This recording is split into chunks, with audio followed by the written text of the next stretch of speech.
ഈ മാസം 10, 11 തീയതികളിലായി SNTTI പടന്നക്കാട് വെച്ച് നടക്കുന്ന കാസർഗോഡ് റവന്യൂ ജില്ലാ TTI അധ്യാപക കലോത്സവത്തിന്റെ ഒരുക്കങ്ങൾ പൂർത്തിയായതായി ഭാരവാഹികൾ പറഞ്ഞു. 10 രാവിലെ 9:30 കലോത്സവം കാഞ്ഞങ്ങാട് MLA അഡ്വക്കേറ്റ് ഗോവിന്ദൻ പള്ളിക്കാപ്പിൽ ഉദ്ഘാടനം ചെയ്യും. ചടങ്ങിൽ സംഘാടക സമിതി ചെയർമാൻ VV രമേശൻ അധ്യക്ഷത വഹിക്കും. 250 പ്രതിഭകൾ കലോത്സവത്തിൽ മാറ്റുരയ്ക്കും. 3 വേദികളിലായാണ് 2 ദിവസങ്ങളിലായി മേള നടക്കുക.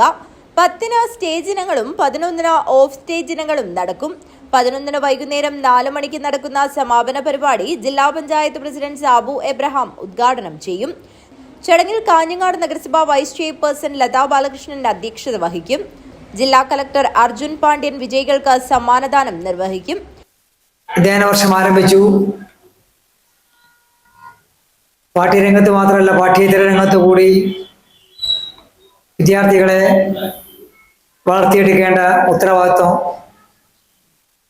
വിദ്യാഭ്യാസ വകുപ്പിനുണ്ട്, നമുക്ക് ഓരോരുത്തർക്കുമുണ്ട്.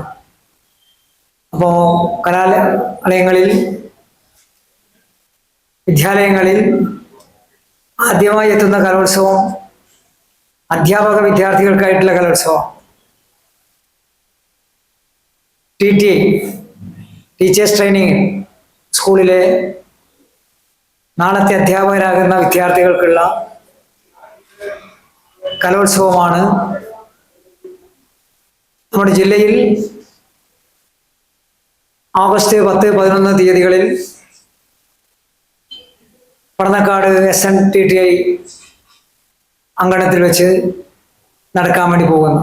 കാഞ്ഞങ്ങാട്ട് നടന്ന വാർത്താ സമ്മേളനത്തിൽ സംഘാടക സമിതി chairman VV Rameshan, convener Latha P, Suresh Kumar CM, Pratheesh O, Sindhu KK എന്നിവർ പങ്കെടുത്തു. News bureau, Kanhangad.